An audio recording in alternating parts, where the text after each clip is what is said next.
In today's video, we're going to be covering how to relieve symptoms of muscular pain within our neck, specifically when we move our neck side to side and or potentially minimizing some symptoms that we find in tech neck.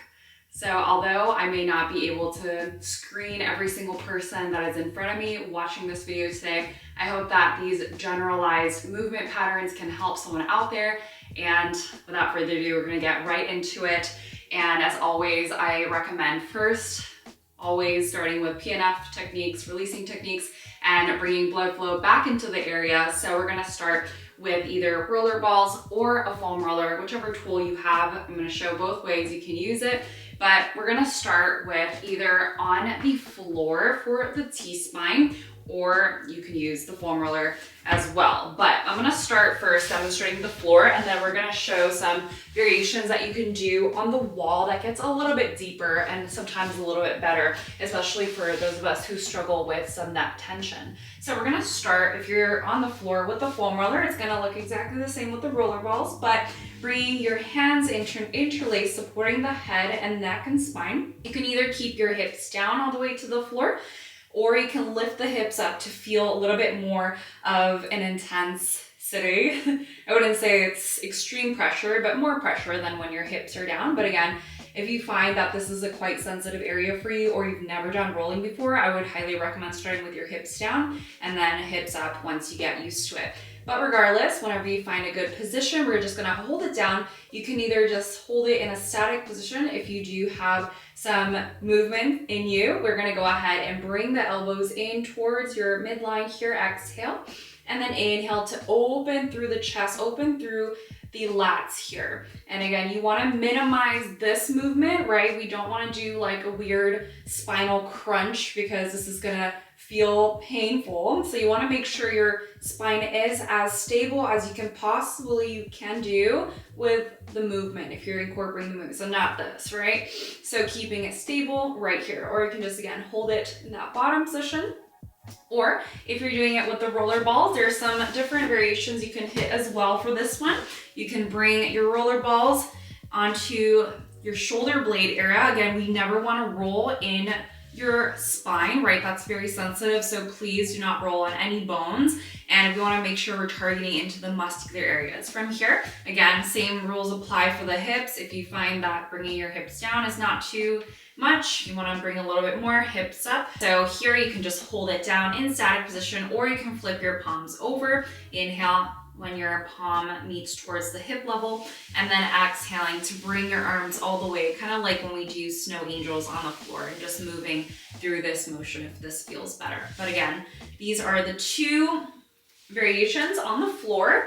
And next I'm going to show on the wall, and it's a little bit trickier with the foam roller. I mean, you can potentially do it with the foam roller for the wall, but I'm going to show and demonstrate with the roller balls. Again, we're doing the same positioning that we just found on the floor. And we're going to be in a either seated position like so, back against the wall. You can also do this in a standing position, kind of like a wall sit, which I won't show because I'm pretty sure you know what that looks like. But regardless, we're going to go ahead and sit right here. And here you can just hold it right here. If you find your spot, right, to adjust, you can bring your palms down, you can move forward and backwards here and find a good spot, or you can go side to side as well, making sure you don't hit your spine, right, but just on the muscle portion of your upper back, right? And once you find it, you can just hold it down, or again, you can incorporate kind of like the wall angels I showed earlier, making sure your low back doesn't excessively cave. Your glutes doesn't have to be all the way to the wall. If you can, ideally, that is the best position, especially if you're gonna do the wall angel situation. But again, it doesn't have to be super, super close, as long as you don't feel your low back. If you start to feel your low back, that is not good, and you wanna go ahead and readjust. But once you find a good position, just hold it down. And with all PNF techniques, you want to hold and aim for about 30 seconds minimum, 10 seconds for your fascia line to release, and then the additional 20 seconds for the blood flow to kick back in. So make sure you hold for a minimum of 30 seconds upwards towards 90 seconds. And for bonus, if you like to target a little bit deeper into your lats. You can also do a lat release by bringing either your roller balls. You can try to do this on the wall with the foam roller, but I'll show y'all on the floor for that one. But bringing the roller ball, one ball underneath your tricep and one ball a little bit lower towards your lats. And right here, you can do this in a kneeling position. It is a little bit trickier with the kneeling position. What I usually like to do is to bring the opposite leg into flexion and bringing in a low lunge position. Again, keeping the arm in a T or lifting it up overhead. And you can also kind of adjust between the positions in the T and overhead and really lean yourself in towards the wall. Once you find a good position, again, holding in that static hold minimum of 30 seconds here. If you're doing this on the floor, you're gonna be angling your foam roller in a 45-degree angle here underneath your armpits. You can bring your palms, both of them down, relaxing the knees together, and you can keep yourself in a neutral or shift your body weight forward and backwards to get a little bit deeper in that nice lateral line, really getting in to the lat muscles that meet towards your upper back, that connect with the specific muscle groups that we're going to target today in our strengthening portion for our neck. And again, you want to support your head and the neck. Make sure you don't do this, right? Because it's going to create more tension, more pain in areas that you might already feel. And again, same rules apply here. 30 seconds minimum, upwards towards 90.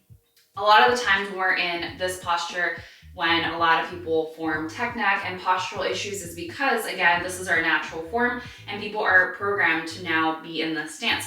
For my clients, I usually recommend, especially if you're at a desk job, having a pillow or some kind of more reinforcement for the low back so that you're seated more upwards and you're engaging through the upper back, right? Squeezing the upper back, and also making sure that your chest is nice and forward and open, right? Instead of coming into this position, making sure that you kind of find out where the root cause is coming from and readjusting your posture, especially if you're working at a day job for long periods of time. So making sure that your body is in a correct posture, I think, is one of the number one most important portions to understand where the root cause is coming from and how to minimize your symptoms even further, other than doing these strengthening and routine exercises. In addition to strengthening our back muscles that create that lift and lowering of our shoulders, we're gonna go ahead and find our 2 fingers, and you'll often find that you'll find relief when your head and the neck muscles are coming into extension, because a lot of times we are in flexion. So you'll notice that already feels really, really good. And right here, in addition to finding out the root causes, we're gonna go ahead and do an exercise for our back to strengthen our back and incorporate more of the shoulder blades here. So from here, we're gonna grab an elastic band that looks like this. You can also try to use an elastic fabric band as well. It's a little bit harder, so I like to advise to use something like this.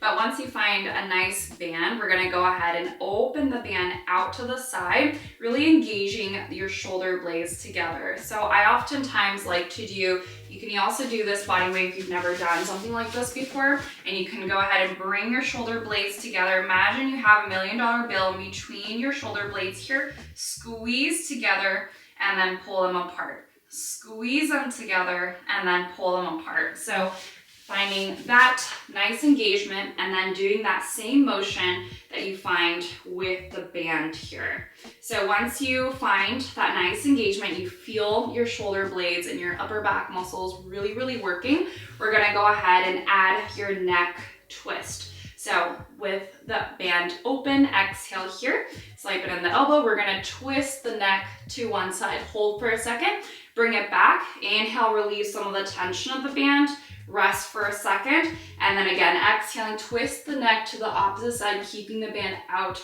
when you bring the neck to alternating sides here.